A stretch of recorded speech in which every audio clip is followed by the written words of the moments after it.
कोन्निचीवा मेरे दोस्त।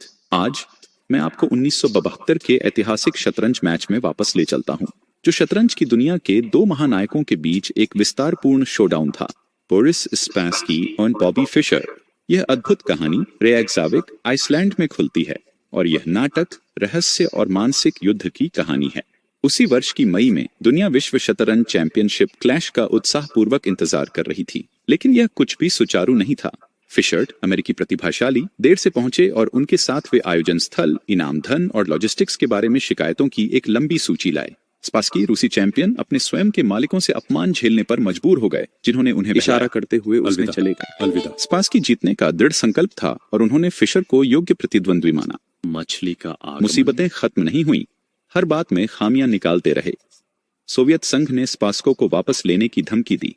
ठीक है, यह एक डकैती योजना थी और अंततः फिशर खेलने के लिए सहमत हो गया। हालांकि उन्होंने पंक्तिबद्धता की सीमाओं को धकेला, जिससे तनाव उत्पन्न हुआ। पहला खेल आया और वह सामान्यतः सतर्क शुरुआत से दूर था। फिशर ने शुरुआत में एक भयानक गलती की, लेकिन जब लगा कि वह समर्पित हो रहे हैं तो उन्होंने एक अनपेक्षित साहसिक कदम उठाया, जिसने सभी को हैरान कर दिया। स्पासकी ने वह खेल जीता, लेकिन व्यवहार ने उसकी मानसिक स्थिति के बारे में सवाल उठाए। जैसे जैसे मैच की प्रगति हुई, फिश का व्यवहार बढ़ते चले गया। वह फिर से देरी के कारण त्याग दिया, खुद को नुकसान में डालता हुआ।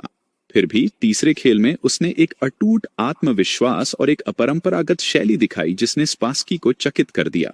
फिशर जीते और उनकी अपरंपरागत तकनीकों ने उनके प्रतिद्वंद्वी को हिला दिया। आगामी खेलों में फिशर ने अपनी कुटिल चालों के साथ आश्चर्यचकित करना जारी रखा, जबकि स्पासकी ने गलतियां करनी शुरू की और एक हार के बाद आंसू भी बहाए। कुछ लोगों ने अनुमान लगाया कि फिशर उसे सम्मोहित कर रहे थे और स्पासकी ने फिशर टीम को मन का नियंत्रण और कुर्सी की सामग्री तक का प्रश्न उठाया। स्थिति तीव्र हो गई और टीजीबी शामिल हो गया। अराजकता के बीच कोई अनुचित खेल का सबूत नहीं मिला और स्पासकी की मानसिक स्थिति बिगड़ गई। 2 सितंबर 1972 को उसने इस्तीफा दे दिया, फिशर को विजय देते हुए और मैच को समाप्त करते हुए। यह पराजय स्पासकी के करियर पर स्थायी प्रभाव छोड़ गई।